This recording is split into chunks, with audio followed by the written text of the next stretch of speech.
Exam ഇതാ ഇങ്ങനെ എത്തിക്കഴിഞ്ഞു കേട്ടോ. അപ്പോൾ എക്സാമിന് ഞാൻ എപ്പോഴും കുട്ടികളുടെ അടുത്ത് പറയുന്നതാണ് എന്താണ്, നിങ്ങൾ നിങ്ങളുടെ വെയിറ്റേജ് മനസ്സിലാക്കിയിട്ട് വേണം പഠിക്കാൻ ഓരോ ചാപ്റ്റേഴ്സും, പ്രത്യേകിച്ച് ഇതേ എക്സാമിൻ്റെ തൊട്ട് മുൻപുള്ള ഈ സമയത്തൊക്കെ. അപ്പോൾ നിങ്ങളുടെ ഹോൾ ചാപ്റ്റേഴ്സ് നമ്മൾ നോക്കുകയാണെങ്കിൽ, ഇപ്പോൾ മൈക്രോ ഇക്കണോമിക്സിൽ നോക്കുകയാണെങ്കിൽ ഹയസ്റ്റ് വെയിറ്റേജ് വരുന്ന മക്കളെ theory of consumer behaviour, theory of form under perfect competition, ഇത് രണ്ടുമാണ്. ഇതിൽ നിന്ന് ഡെഫിനറ്റ്ലി നല്ല മാർക്കിന് നിങ്ങൾക്ക് ക്വസ്റ്റ്യൻസ് വരും. 13-14 മാർക്കിന് വരെ നിങ്ങൾക്ക് വേണമെങ്കിൽ ക്വസ്റ്റ്യൻസ് വരാം ഈ ചാപ്റ്റേഴ്സിൽ നിന്നും. അപ്പോൾ ഇതിൽ തിയറി ഓഫ് കൺസ്യൂമർ ബിഹേവിയറും അതിൽ തന്നെ ഈ പറയുന്ന ഡിമാൻഡ് ആൻഡ് സപ്ലൈനെ കുറിച്ചൊക്കെ പഠിക്കുക. ദെൻ ഫേം അണ്ടർ പെർഫെക്റ്റ് കോമ്പറ്റീഷനിൽ ആ ഒരു കണ്ടീഷൻസ് അല്ലെ, പ്രോഫിറ്റ് മാക്സിമൈസേഷൻ കണ്ടീഷൻസ് ഫോക്കസ് ചെയ്യുക. പ്രൊഡക്ഷൻ ആൻഡ് കോസ്റ്റിൽ നിങ്ങൾക്ക് 8 വെയിറ്റേജ് വരുന്നത്. അവിടെ നിങ്ങൾക്ക് പ്രോബ്ലംസ് വരാം.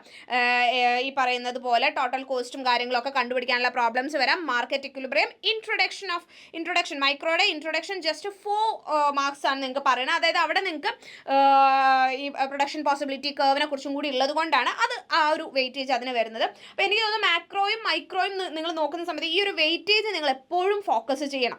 പിന്നെ അടുത്തതായിട്ട് നിങ്ങൾ മാക്രോയിലേക്ക് വരുന്ന സമയത്ത് മാക്രോയിൽ ഏറ്റവും കൂടുതൽ വെയിറ്റേജ് വരുന്നത് നാഷണൽ ഇൻകം ആണ്. നാഷണൽ ഇൻകത്തിൽ ഗുഡ്സിൻ്റെ ടൈപ്സിനെ കുറിച്ച് ചോദിക്കാം, നാഷണൽ ഇൻകം മെഷർമെൻറ്റിൻ്റെ ഡിഫറെൻറ്റ് മെത്തേഡ്സിനെ കുറിച്ച് ചോദിക്കാം, GDP കാൽക്കുലേറ്റ് ചെയ്യാനായിട്ടുള്ള പ്രോബ്ലം നിങ്ങൾക്ക് തരാം. പിന്നെ ഇൻകം ഡിറ്റർമിനേഷൻ ഏറ്റവും കൂടുതൽ പ്രോബ്ലം ക്വസ്റ്റ്യൻസ് ചോദിച്ചേക്കാവുന്ന ഒരു ചാപ്റ്റർ കൂടിയാണ്. വളരെ ഇൻട്രസ്റ്റിംഗ് ആയിട്ടുള്ള പ്രോബ്ലം ക്വസ്റ്റ്യൻസ് ആയിരിക്കും. പ്രീവിയസ് ഇയറിലെ എല്ലാ ക്വസ്റ്റ്യൻസും നമ്മൾ നമ്മുടെ ക്രാഷ് കോഴ്സിലൊക്കെ ആയിട്ട് നമ്മൾ ചെയ്യാറുണ്ട്. അതൊക്കെ നല്ലപോലെ അറ്റൻഡ് ചെയ്ത് കണ്ട് ഇരുന്ന് പഠിച്ചെടുക്കുക കേട്ടോ. അത് 7 വരുന്നുണ്ട് അവിടുത്തെ വെയിറ്റേജ്.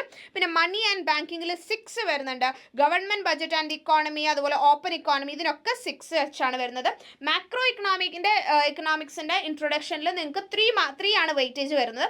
അവിടെ നിങ്ങൾ മെയിൻലി മാക്രോ ആൻഡ് മൈക്രോ തമ്മിലുള്ള ഡിഫറൻസസ് എന്താണെന്നുള്ളതൊക്കെ കൃത്യമായിട്ട് പഠിച്ചു വെക്കുക എന്നുള്ളതാണ് അല്ലേ.